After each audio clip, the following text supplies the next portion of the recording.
പ്രപഞ്ചത്തിന്റെ സ്ഥിര സ്വഭാവമാണ് പരിവർത്തനം. ചെറുതും വലുതുമായ പരിവർത്തനങ്ങൾ തന്നെയാണ് നമ്മുടെ ജീവിതത്തെയും മുന്നോട്ട് നയിക്കുന്നത്. ചില പരിവർത്തനങ്ങൾ ഭൗതികമായതും പെട്ടെന്ന് സംഭവിക്കുന്നതുമാണെങ്കിൽ, മറ്റു ചിലത് സാവധാനത്തിലും സൂക്ഷ്മതലത്തിലും നടക്കുന്നതായിരിക്കും. മനുഷ്യവംശത്തിന്റെ മനോഭാവത്തിൽ സംഭവിച്ച പരിവർത്തനങ്ങൾ ഈ സൂക്ഷ്മഗണത്തിൽ ഉൾപ്പെടുന്ന ഒന്നാണ്. ചരിത്രം പരിശോധിക്കുകയാണെങ്കിൽ പല വിപ്ലവാത്മകമായ മാറ്റങ്ങളും നടന്നിട്ടുള്ളത് ഒരേയൊരു വ്യക്തിയുടെ ആശയങ്ങളെ പിൻപറ്റിക്കൊണ്ടായിരുന്നു എന്ന് നമുക്ക് മനസ്സിലാകും. ഭാരതത്തിലേക്ക് മാത്രം നോക്കുകയാണെങ്കിൽ ഓരോരോ മഹാത്മാക്കളുടെയും പ്രഭാവശാലി വ്യക്തിത്വത്തിൽ സമൂഹം ആകൃഷ്ടമായി അവരുടെ തത്വോപദേശങ്ങൾക്കനുസരിച്ച് ജീവിതരീതിയെ പരിവർത്തനപ്പെടുത്തിയ ഗാഥകൾ നമുക്ക് മനസ്സിലാക്കുവാൻ സാധിക്കും.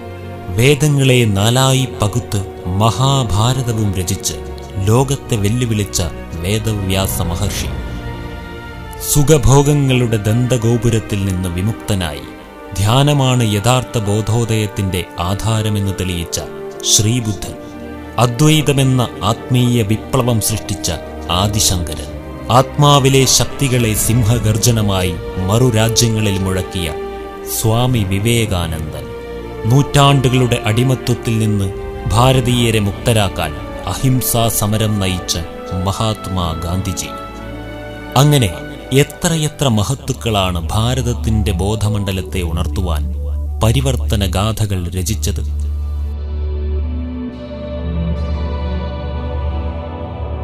എന്നാൽ പ്രപഞ്ചത്തിന്റെ ഈ പരിവർത്തനശീലം ഇവിടം കൊണ്ട് അവസാനിക്കുമോ? ഭാരതീയ ആദർശങ്ങളുടെ അന്തസത്ത മറന്ന് ഇരുട്ടിൽ തപ്പുന്ന ആധുനിക സമൂഹത്തെ സ്വാധീനിക്കുവാൻ സഹസ്രാബ്ദങ്ങളുടെ പഴക്കമുള്ള വിചാരധാരകൾക്ക് പോലും സാധിക്കാത്തത് എന്തുകൊണ്ടാണ്? നാനാവിധ ജ്ഞാന സ്രോതസ്സുകളെയും തലയിണയാക്കി ഭാരതം ഉറങ്ങുമ്പോൾ ലോകമിതുവരെ കണ്ടിട്ടില്ലാത്ത ഒരു പുതിയ പരിവർത്തന വിപ്ലവം സൃഷ്ടിക്കുവാനുള്ള സാഹസം ആരെങ്കിലും കാണിക്കുമോ? നൂറ്റാണ്ടുകളായി അനുവർത്തിച്ചു വരുന്ന പരമ്പരാഗത ചിന്തകളെയും വിശ്വാസങ്ങളെയും പുതുക്കിപ്പണിയുവാൻ ഒരു മനുഷ്യനൊറ്റയ്ക്ക് സാധിക്കുമോ? സ്നേഹസമ്പന്നരായ ബന്ധുമിത്രാദികളും എല്ലാ സുഖലോലുപതകളും സമൂഹത്തിൽ ആദരവും പ്രശസ്തിയും എല്ലാം ഉണ്ടായിട്ടും അതെല്ലാം ഒറ്റ നിമിഷം കൊണ്ട് ത്യജിച്ച് അവഹേളനകളും എതിർപ്പുകളും നേരിടേണ്ടി വരുന്നൊരു സാഹചര്യം ആരെങ്കിലും സ്വയം സൃഷ്ടിക്കുമോ? എല്ലാ കഴിവുകളും പ്രതാപവും ഉണ്ടായിട്ടും വേണമെങ്കിൽ ഏറ്റവും വലിയ മഹാനെന്ന് ലോകം വാഴ്ത്തും വിധം പവിത്രമായ യോഗിയായിരുന്നിട്ടും ഇന്നും ലോകത്തിനു മുന്നിൽ പ്രത്യക്ഷനായിട്ടില്ലാത്ത ആ വ്യക്തി ആരാണ്? സ്വയം യാതൊരു സിദ്ധാന്തങ്ങളും രചിക്കാതെ കേവലം ഈശ്വരന്റെ ഉപകരണം മാത്രമായി മാറി സ്വന്തം ജീവിതത്തിലൂടെ ലോകത്തിന് മാർഗദർശനം നൽകിയ ആ ഭഗീരഥൻ ആരാണ്? ഇനിയും ഈ വ്യക്തിത്വത്തിന്റെ പ്രഭാവം ലോകത്തിനു മുന്നിൽ മറച്ചുവെക്കാനാകില്ല. എന്തുകൊണ്ടെന്നാൽ സ്വന്തം ത്യാഗവും തപസ്സും ഗുപ്തസേവനവും നൽകി അദ്ദേഹം വിതച്ചു വിളയിച്ച ഒരാധ്യാത്മിക ബീജം ഇന്ന് ലോകത്തിന് തണലേകുന്നൊരു മഹാവൃക്ഷമായി മാറിക്കഴിഞ്ഞിരിക്കുന്നു. ഭാവശുദ്ധിയുള്ള ഭാരത സ്ത്രീകൾ നയിക്കുന്ന പ്രജാപിതാ ബ്രഹ്മകുമാരീസ് ഈശ്വരീയ വിശ്വവിദ്യാലയമാണത്.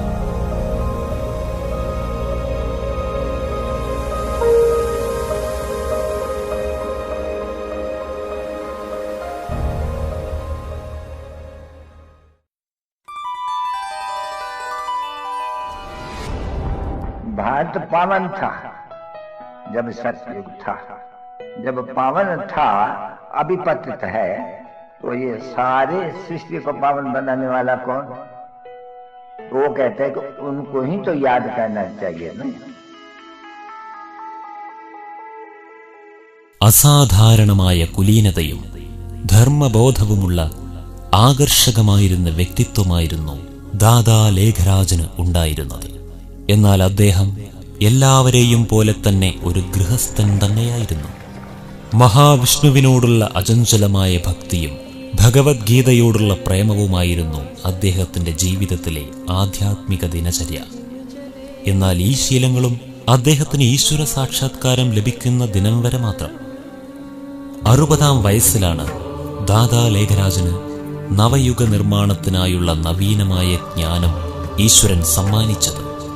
വർഷങ്ങൾ നീണ്ട സാക്ഷാത്കാര പരമ്പര തന്നെ അദ്ദേഹത്തിനു വേണ്ടി ഭഗവാൻ ഒരുക്കി. ഒരു സാമാന്യ ഗൃഹസ്ഥ ഭക്തനിൽ നിന്ന് ഉയർത്തി ഒരു നവോത്ഥാന നായകനാക്കി മാറ്റി. അദ്ദേഹം അതുവരെ കാതുകളിൽ കേട്ടിട്ടില്ലാത്ത അത്രയും ഗഹനമായ ജ്ഞാനം ഈശ്വരൻ അദ്ദേഹത്തിന്റെ ആത്മാവിലേക്ക് ചൊരിഞ്ഞു.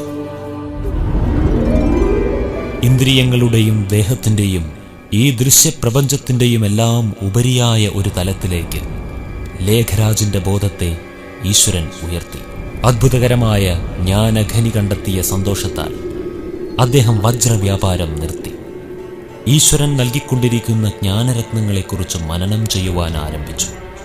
ഈശ്വരൻ തന്റെ ബുദ്ധിയിൽ പ്രചോദിപ്പിച്ച കാര്യങ്ങളെ ആദ്യം തന്റെ ജീവിതത്തിൽ ആവിഷ്കരിക്കുകയും പിന്നീട് സ്വന്തം കുടുംബത്തിലുള്ളവർക്കും പകരുകയും ചെയ്തു.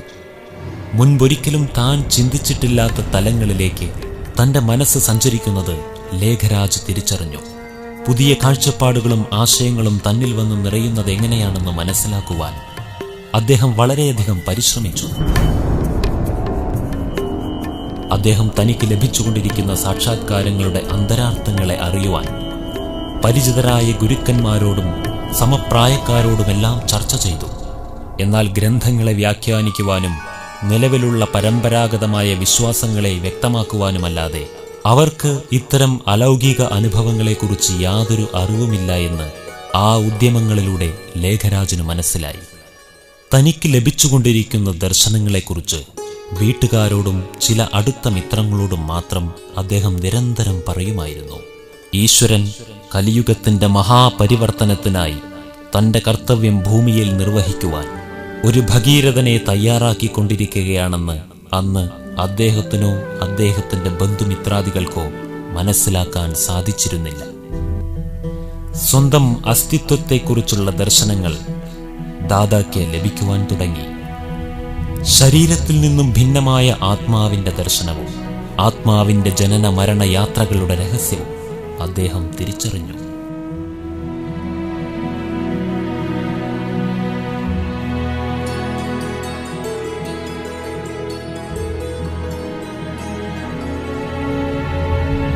ആ കാലം വരെയും നാരായണനെ ആരാധിച്ചിരുന്ന അദ്ദേഹം ഒരൊറ്റ ദർശനത്തിലൂടെ നരന്റെ പൂർണ്ണതയാണ് നാരായണനെന്നും ഞാൻ തന്നെയായിരുന്നു നാരായണനെന്നും ഇനി വീണ്ടും എന്റെ നാരായണത്വം വീണ്ടെടുക്കണമെന്നും തിരിച്ചറിഞ്ഞു. ഈശ്വരൻ ഒരു സൂക്ഷ്മ പ്രകാശമാണെന്നും ഈ പഞ്ചഭൂത പ്രകൃതിക്കുപരിയായി ബ്രഹ്മതത്വത്തിലാണ് ആ ചൈതന്യം നിവസിക്കുന്നതെന്നും അദ്ദേഹം മറ്റൊരു ദർശനത്തിലൂടെ അനുഭവിച്ചറിഞ്ഞു. അവസാനമായി അന്നുവരെ ലഭിച്ചുകൊണ്ടിരുന്ന എല്ലാ സാക്ഷാത്കാരങ്ങളുടെയും നിഗൂഢതകൾ വെളിപ്പെടുത്തുന്നതിനായി ഈശ്വരൻ അദ്ദേഹത്തിന് 2 പ്രധാന ദർശനങ്ങൾ നൽകി. ഒന്ന്, സമീപഭാവിയിൽ സംഭവിക്കാനിരിക്കുന്ന സർവനാശകരമായ മഹായുദ്ധത്തിന്റെ ദർശനം.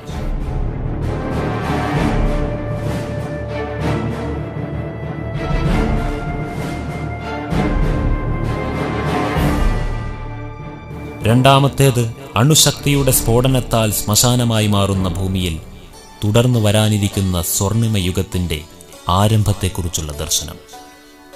ഈ ദർശനത്തിനു ശേഷം യുഗപരിവർത്തനത്തിനായുള്ള മഹായജ്ഞം ആരംഭിക്കുവാൻ ഈശ്വരൻ അദ്ദേഹത്തിനോട് ആജ്ഞാപിച്ചു.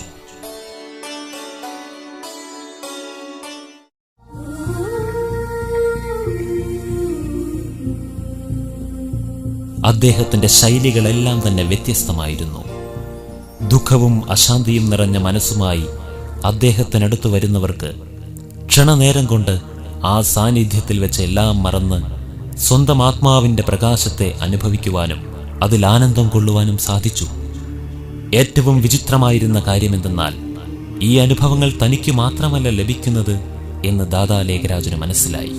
തന്റെ മുന്നിൽ വരുന്ന ഓരോരുത്തർക്കും തനിക്ക് ലഭിക്കുന്നത് പോലെയുള്ള സമാന ദർശനങ്ങൾ ലഭിക്കുവാൻ തുടങ്ങി.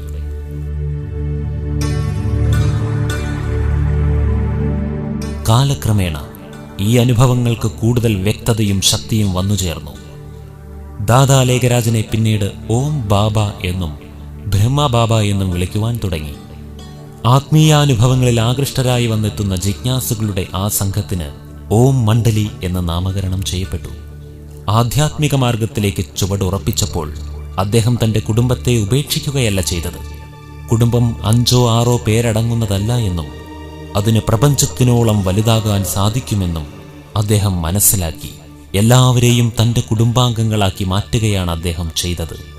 ബ്രഹ്മബാബ ഈശ്വരന്റെ നിർദ്ദേശാനുസരണം ഈശ്വരൻ നൽകുന്ന ജ്ഞാനത്തെ ലോകത്തിന് സമർപ്പിക്കുവാൻ ഒരു ജ്ഞാനയജ്ഞം ആരംഭിച്ചു. തൻ്റെ ശരീരവും മനസ്സും തൻ്റെ കൈവശമുണ്ടായിരുന്ന കോടികളുടെ സമ്പാദ്യവും ആ വിശ്വനവോത്ഥാന മഹാജ്ഞാന യജ്ഞത്തിൽ സമർപ്പിച്ചു. ജ്ഞാനയജ്ഞത്തിന്റെ സാരഥികളായി അദ്ദേഹം നിയമിച്ചത് കുറച്ച് വനിതകളെയായിരുന്നു. അവരിൽ മുഖ്യസ്ഥാനത്ത് ജഗദംബ സരസ്വതി എന്ന ധീര വനിത അവരോധിക്കപ്പെട്ടു.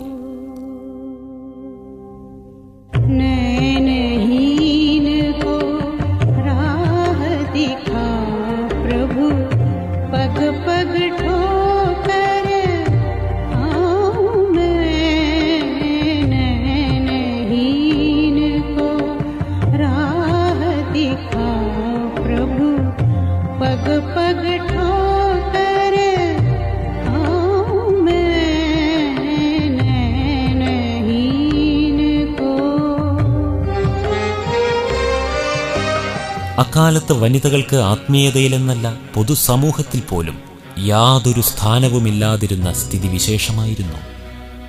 ചെറുപ്രായത്തിൽ തന്നെ വിവാഹിതരാകുവാൻ അവർ നിർബന്ധിതരായിരുന്നു. അവർക്ക് വിദ്യാഭ്യാസവും വളരെ കുറച്ചു മാത്രമാണ് നൽകിയിരുന്നത്. ജീവിതകാലം മുഴുവൻ ഭർത്താവിനെ സേവിക്കുകയും അവരുടെ കാമവാസനകൾ പൂർത്തീകരിക്കുവാനായി മാത്രം ബന്ധിതരായി ജീവിക്കുകയുമായിരുന്നു അന്നത്തെ സ്ത്രീകളുടെ അവസ്ഥ. അങ്ങനെയുള്ള അബലകളായിരുന്ന സ്ത്രീ സമൂഹത്തിന്റെ ബോധതലം ഈ ആധ്യാത്മിക ജ്വാലയെ ടാളിക്കത്തി അവൾ ഉജ്ജ്വല ശക്തിയാർജിച്ച് സ്വയം പവിത്രമായി ജീവിക്കുവാൻ തീരുമാനിച്ചു. കുടുംബം പരിത്യജിച്ച് സന്യാസം സ്വീകരിക്കുന്ന പുരുഷനയമല്ല അവൾ സ്വീകരിച്ചത്.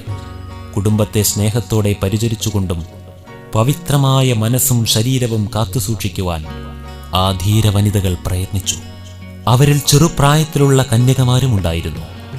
ജന്മസിദ്ധമായി തങ്ങൾക്കു ലഭിച്ച പവിത്രതയെ ജീവിതം മുഴുവൻ കാത്തുസൂക്ഷിക്കുമെന്ന് അവർ പ്രതിജ്ഞയെടുത്തു. ഈ വിധം മുൻപെങ്ങും കണ്ടിട്ടില്ലാത്ത ആത്മീയ പരിവർത്തനങ്ങൾ കണ്ട് സമൂഹത്തിലെ പരമ്പരാഗതവാദികളും സങ്കുചിത ചിന്താഗതിക്കാരും പ്രതികാരവുമായി മുന്നോട്ട് വന്നു. അവർ പലതരത്തിൽ ഓം മണ്ഡലിയെയും ബ്രഹ്മബാബയെയും തടയുവാൻ ശ്രമിച്ചു. നിയമപരമായി ഈ സത്സംഗം നിരോധിക്കുവാൻ അവർ കോടതിയിൽ വാദിച്ചു. എന്നാൽ ഈശ്വരീയ ജ്ഞാനത്താൽ കൺതുറന്ന നാരീരത്നങ്ങളുടെ മറുചോദ്യങ്ങൾക്ക് മുന്നിൽ നീതിപീഠം പോലും ശിരസ് നമിച്ച് പരാതികളെ എഴുതി തള്ളേണ്ടി വന്നു. സത്സംഗത്തിലേക്ക് വരുന്ന വഴിയിൽ കൊടും വെയിലിൽ തടഞ്ഞു നിർത്തിക്കൊണ്ട് ചെറുബാലികമാരോടവർ വീണ്ടും ഏറ്റുമുട്ടി. എന്നാൽ ഭഗവത് സ്നേഹത്തിൽ അലിഞ്ഞിരിക്കുന്ന അവരുടെ മനസ്സിനെയോ ശരീരത്തിനെയോ തളർത്തുവാൻ ആ പൊരിവെയിലിനും സാധിച്ചില്ല. മാത്രമല്ല, അവസാനം തടഞ്ഞു നിർത്തിയവർ തന്നെ ക്ഷീണിതരായി മാറുകയും തങ്ങളുടെ ശ്രമം ഉപേക്ഷിക്കുകയും ചെയ്യേണ്ടി വന്നു. കൂടുതൽ ശക്തിയാർജിച്ച് പ്രതികാരവുമായി അവർ വീണ്ടും രംഗത്തെത്തി.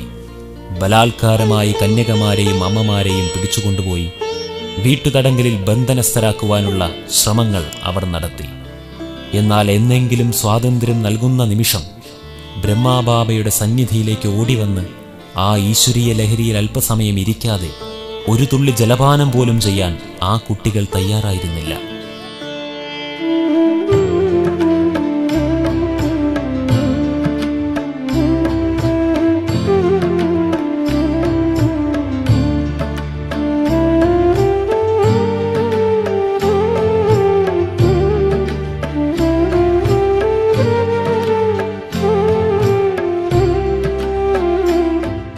ഓം മണ്ഡലിയോടുള്ള എതിർപ്പ് വർദ്ധിച്ച് അവരുടെ അവസാന ശ്രമവും നടന്നു.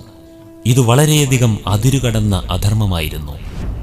ബ്രഹ്മബാബയെ വധിക്കുവാൻ സിഖ് മതവിശ്വാസിയായ ഒരു വ്യക്തിയെ സത്സംഗ മന്ദിരത്തിലേക്ക് അയച്ചു. എന്നാൽ വധശ്രമത്തിന്റെ തൊട്ടുമുന്നിലുള്ള നിമിഷത്തിൽ അദ്ദേഹത്തിന് തന്റെ ഗുരുവാണ് തന്റെ മുന്നിൽ നിൽക്കുന്നതെന്ന തോന്നലുണ്ടായി. അദ്ദേഹം മാപ്പപേക്ഷിച്ച് സത്യം തുറന്നു പറഞ്ഞു. തന്നെ വധിക്കുവാനായി വന്നവനായിരുന്നിട്ടും അദ്ദേഹത്തിന് ബാബ ഈശ്വരീയ ജ്ഞാനവും മധുര പലഹാരങ്ങളും നൽകി പറഞ്ഞയച്ചു. പിന്നീട് സത്സംഗ മന്ദിരത്തിലേക്ക് കല്ലെറിയുവാനും മന്ദിരത്തിനെ അഗ്നിക്കിരയാക്കുവാനുമായി അധർമ്മികളുടെ ആ സമൂഹം വീണ്ടും ഒന്നിച്ചുകൂടി. പക്ഷേ പാണ്ഡവർ അരക്കില്ലത്തിൽ നിന്ന് രക്ഷപ്പെട്ടതുപോലെ ഭഗവാൻ ഈ യോഗികളെയും രക്ഷിക്കുകയാണുണ്ടായത്.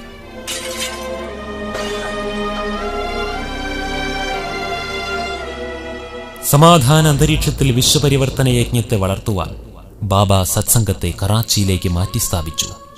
ഇതേസമയം ബാബയുടെ അസാന്നിധ്യത്തിലും സിന്ധു പ്രവിശ്യയിലെ ബന്ധനസ്ഥരായ മാതാക്കളിൽ അദ്ദേഹം വിതച്ച ആധ്യാത്മിക ബീജം വീട്ടുതടങ്കലിൽ കിടന്ന് വളർച്ച പ്രാപിച്ചുകൊണ്ടിരുന്നു. ബാബയുടെ അസാന്നിധ്യത്തിലും ഈശ്വര സ്മൃതിയിൽ ലയിച്ചിരിക്കുകയും സാധിക്കുന്ന ദിവസങ്ങളിൽ പരസ്പരം ഒരുമിച്ചുകൂടി മുൻപ് കേട്ട ജ്ഞാനത്തിന്റെ ചർച്ചകളിൽ മുഴുകുകയും ചെയ്തു. അങ്ങനെ അവർ അതീവ രഹസ്യമായി ആധ്യാത്മിക ശക്തി നിറച്ചുകൊണ്ടിരുന്നു. പിന്നീടവർ വീട്ടുകാരുമായി ശീതസമരം നടത്തി അവരുടെ മനസ്സ് കീഴടക്കിയ ശേഷം അവരുടെ സമ്മതത്തോടെ തന്നെ ബാബയുടെ അടുക്കിലേക്ക് വരുവാനും തുടങ്ങി. അവരുടെ ദീർഘകാല പ്രയത്നത്തിനൊടുവിൽ അവരുടെ പതിയും പിതാവുമെല്ലാം മദ്യപാനം, മാംസഭോജനം, കാമാസക്തി തുടങ്ങിയ വിഷയങ്ങളിൽ നിന്ന് പതുക്കെ പതുക്കെ മുക്തരാവാൻ തുടങ്ങി. അവർക്കും ബാബയോട് ബഹുമാനമുണ്ടാകുവാനും തുടങ്ങി.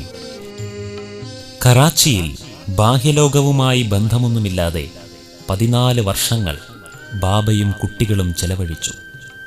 അക്കാലമത്രയും ബ്രഹ്മബാബയിലൂടെ ഈശ്വരൻ നൽകുന്ന ജ്ഞാനശ്രവണവും രാജയോഗ ധ്യാന പരിശീലനവും സാക്ഷാത്കാരങ്ങളും സമാധി സ്ഥിതിയും മറ്റുമായി ആ ബാലബാലികമാർ തയ്യാറെടുപ്പ് നടത്തുകയായിരുന്നു.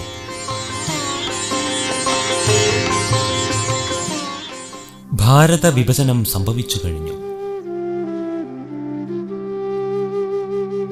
കറാച്ചിയിൽ നിന്ന് ആ സംഘത്തെ ഭാരതത്തിലെ അരാവലി പർവ്വതമുകളിലേക്ക് പറിച്ചു നട്ടു. ബാലബാലികമാരെല്ലാവരും അപ്പോഴേക്കും ധർമ്മമൂർത്തികളും ശാന്തസ്വരൂപരുമായ യുവതീ യുവാക്കളായി വളർന്നു കഴിഞ്ഞു.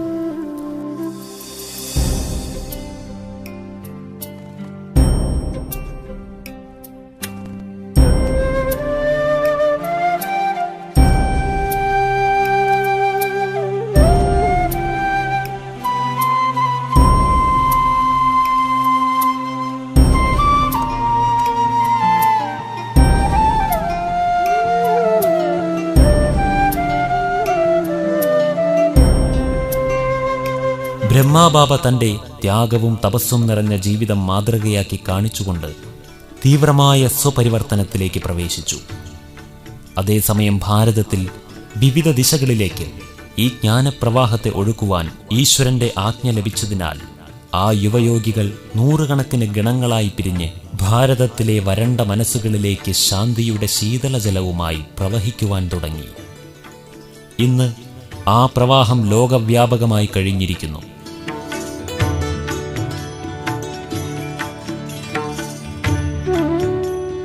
ബ്രഹ്മബാബ ഒരു യന്ത്രം മാത്രമായിരുന്നു, ഈശ്വരന്റെ ഒരു രഥം മാത്രം. ആ രഥത്തിൽ ഉപവിഷ്ടനായി ഈ ഗീതാജ്ഞാന യജ്ഞത്തെ നയിച്ച തേരാളി നിരാകാരനായ പരമപിതാവ് തന്നെയായിരുന്നു.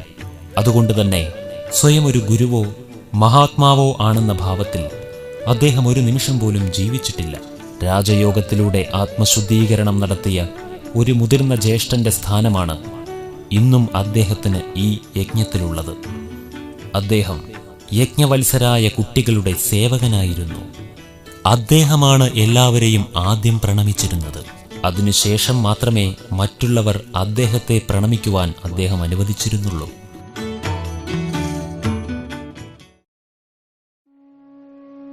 ജ്ഞാനയജ്ഞത്തിൽ ദാരിദ്ര്യകാലം വന്നു. ഒരു നേരത്തെ ഭക്ഷണത്തിനായി കാത്തിരിക്കുന്ന 400ഓളം മക്കളോട് എന്തു മറുപടി പറയണമെന്ന് അദ്ദേഹത്തിന് ചിന്ത ഉണ്ടായിരുന്നില്ല. പ്രസ്ഥാനത്തിൽ ദാരിദ്ര്യകാലം വന്നപ്പോഴും അദ്ദേഹം ഇതിൻ്റെയെല്ലാം ഉത്തരവാദി ഞാനല്ലെന്നും ഈശ്വരൻ തന്നെ സ്വയം നമ്മെ മുന്നോട്ട് നയിക്കുമെന്നും ഉറച്ചു വിശ്വസിച്ചു. പലരും ആ കാലഘട്ടത്തിൽ അദ്ദേഹത്തെ ഉപേക്ഷിച്ച് പിൻവാങ്ങി. അധികം വൈകാതെ തന്നെ ഈശ്വരൻ തന്റെ മഹാജ്ഞാന യജ്ഞത്തെ കൈപിടിച്ചുയർത്തി.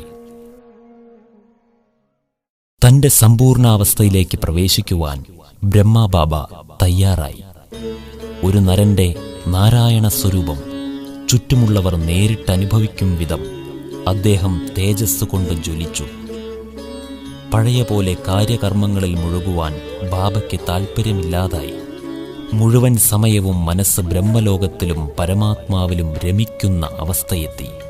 അങ്ങനെ 1969 ജനുവരി 18 രാത്രിയിൽ ബ്രഹ്മബാബ അവസാനമായി ശബ്ദിച്ചു. തുടർന്ന് തൻ്റെ മുറിയിൽ വിശ്രമിക്കുവാൻ പോയി. കാലത്തിൻ്റെ നിയോഗമായി ദാദി പ്രകാശ് മണിജി ബാബയുടെ മുറിയിലെത്തി. തൻ്റെ തപശക്തിയും ആശീർവാദവും ആ കൈകളിലേക്ക് കൈപ്പിടിച്ചേൽപ്പിച്ച് താൻ തയ്യാറാക്കിയ ആധ്യാത്മിക സൈന്യത്തെ നയിക്കുവാനുള്ള ചുമതലയേൽപ്പിച്ച് ബ്രഹ്മബാബ തൻ്റെ ഭൗതിക ദേഹത്തിൽ നിന്നും പറന്നുയർന്നു. ഒരു അവ്യക്ത മാലാഖയായി മാറി പരിധികളില്ലാത്ത യുഗപരിവർത്തനത്തിൻ്റെ അടുത്ത അധ്യായം ആരംഭിക്കുവാനായി ബാബ സൂക്ഷ്മരൂപം സ്വീകരിച്ചു.